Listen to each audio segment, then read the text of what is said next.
Okay, Assalamualaikum Kak. Saya dah buat quotation. Okay, ni guna detail akak. Akak lahir 23 hari bulan 9 semua ni. Saya masukkan detail macam ni. Okay, so kita explain aspirasi. Jadinya macam biasa, yang ni saya buat 300 setiap bulan. So apa kelebihan dia? First, saya letak yang basic je, aspirasi basic, sebab main kita ialah pelaburan, investment. So return dia pun kena lebih lah. So ada contributor untuk tambahkan kita punya nilai presentation. Dah sakit, free macam biasa. So saver kat sini RM59. Saya pilih dua lah, satu dana equity, satu dana equity dinasti. Okay, and then apa yang paling penting, calculate and then boleh generate live code. Okay, dekat generate live code, benda yang paling penting ialah dalam presentation saya hanya fokus pada table ni sahaja. Okay, daripada table ni je. Okay, table ni ada maturity payout dengan maturity semua tu lah, cash payout semua tu. So daripada table ni saya akan keluar ini saya punya ni lah, presentation punya sheet lah. So basically yang ni 300 sebulan. So kalau akak tengok kat sini 300 satu bulan. So 1 tahun 3,600, 10 tahun 36,000, 20 tahun 72,000. Okay, yang ni saya buat payment term 20 tahun, benefit term 30 tahun. So daripada 72,000 ni kita buat timeline lah, macam akak umur next birthday 32 tahun. So 32 tahun kita buat lah 10, 20, 30, 62 tahun. So kita highlightkan kat mana yang dia kena bayar dan berapa banyak simpanan dia dekat kita, iaitu sebanyak 72,000. So kita kena highlight lah yang ni bukan pinjaman, dan in case ada penyakit kritikal automatic jadi waiver lah, macam free lah. Still simpanan dia banyak ni, penyakit critical illness. So apa manfaat yang dia akan dapat? Manfaat yang akan dia dapat bermula pada tahun yang ke-33 hingga ke sinilah. So macam kita tahu, aspirasi ada dua jenis. Satu ada cash payout, satu yang compounding, maksudnya kita masukkan dalam IUA. So kita tunjukkan dua-dua. So first benefit dia ialah waktu maturity pada tahun yang ke-62 kita akan dapat maturity value lah. Maturity value ni kita akan ambil yang ni lah, senario kedua lah, dengan pulangan 5%. Okay, itu yang pertama. Yang kedua, kita boleh dapat cash payout tiap-tiap tahun punya pulangan, atau kita nak accumulatekan dia dalam IUA, kita panggil compounding lah. So kita tunjukkan dia tahun kedua hingga tahun ke-10. Sama juga dalam table ni semua ada. Saya just tulis balik dan saya tulislah amount dia. And then yang pertama, maksudnya pilihan yang pertama A campur B. So 86,000 campur 40,000 bersamaan dengan 126,000.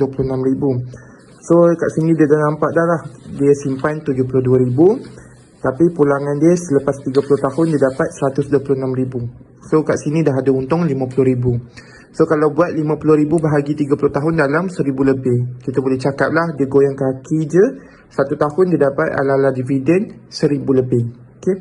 Tapi kalau nak lagi extra, lagi lebih, maksudnya dia tak usik langsung dia punya cash payout, maksudnya dia buat compounding.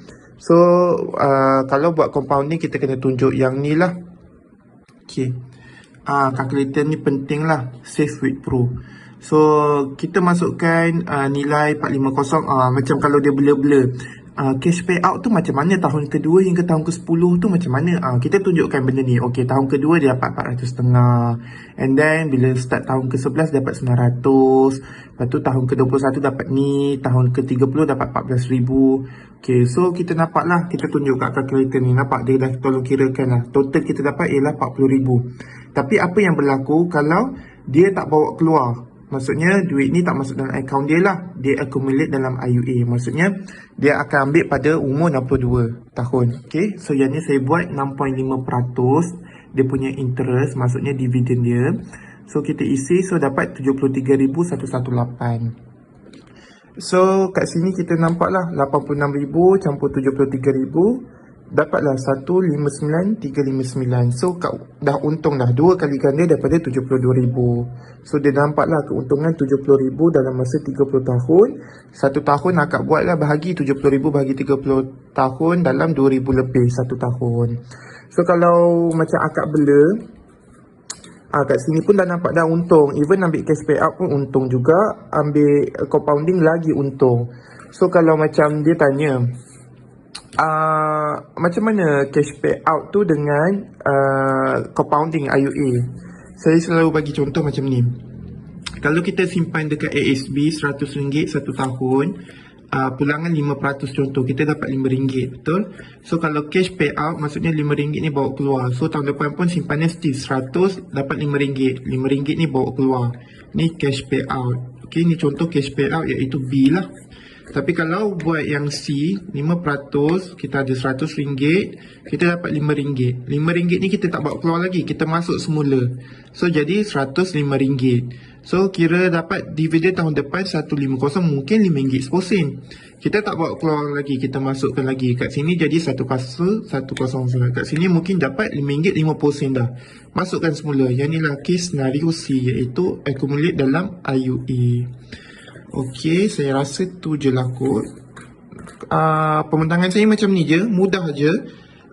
Pakai table ni, pakai quotation, ambil yang table total contribution. Sebab kita mudah, kita semua benda ada. Kalau dia macam tak percaya, oh betul ke aku simpan 72,000, tunjuk 72,000. Berapa? 80,000 kat ujung, tunjuk 86,000. Oh tiap-tiap tahun dapat banyak ni. Ya, tiap-tiap tahun dapat banyak ni. Okey, macam tu. So kita boleh tunjuk lah dia macam ni. Yang ni tak ada loan. Macam tu je lah. Saya biasanya tunjuk keuntungan. Key point saya ialah keuntungan. Simpan banyak ni, untung banyak ni, untung banyak ni. Untung tak? Untung. Okay, itu saja. Okay, bye.